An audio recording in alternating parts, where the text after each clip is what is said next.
Menstruation has always been a very taboo subject in my household and also where I grew up. And it's still a very taboo subject in the country and in the society that we are in, right?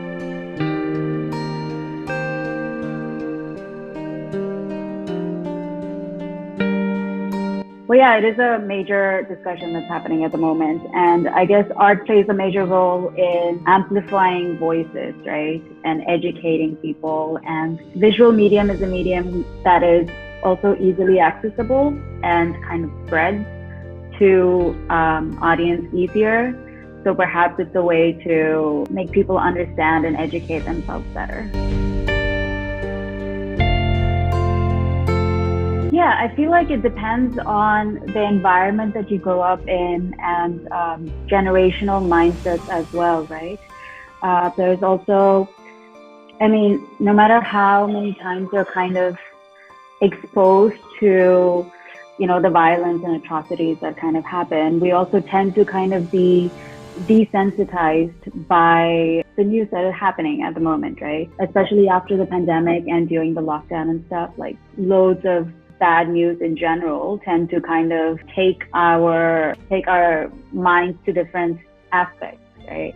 Like it's very hard to, I don't know, I kind of understand that it's hard to focus on one particular thing as well, just because there's like so much news coming at you from all directions. But yeah, I guess just supporting people that have been doing this for a very long time, and supporting Dalit voices and supporting organizations and like incredible women that have been doing work based on this for a very long time is super important, right?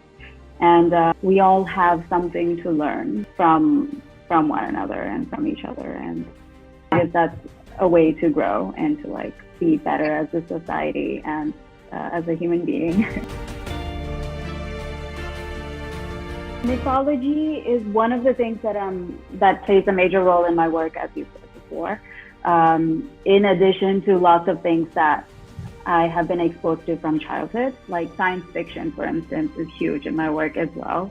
And also just identity of where I'm from and how I grew up has always been like a challenging topic for me to kind of decipher. And my practice is a way for me to like figure out what I want to represent, who I am, and all the influences that have gotten me to where I am right now, right? I grew up in a very conservative religious family, and loads of things like what a woman should be and how she should act, and what you are meant to be are certain like very strong principles that were kind of imposed on me as I was growing up, right?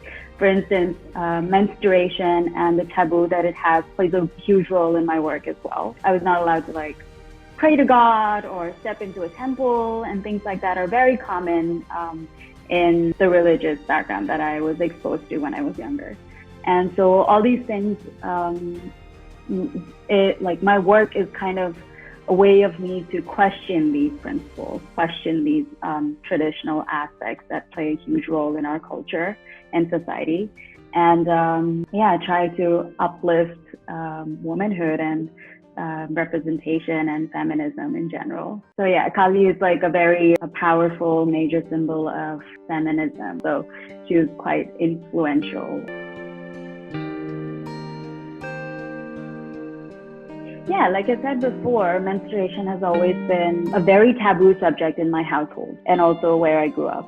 And it's still a very taboo subject in the country and in the society that we are in, right? Even this illustration that I made, the moment that I put it up online, I got some like backlash on like why is this out there? And people found it kind of scandalous and controversial. There's always people that are going to be questioning your work, right? And for me, it's also a very personal outlet of what I want to say and what I want to convey. And as long as it affects people that are like-minded and it affects people in a positive way and it makes people question, then I feel like maybe I've done my job.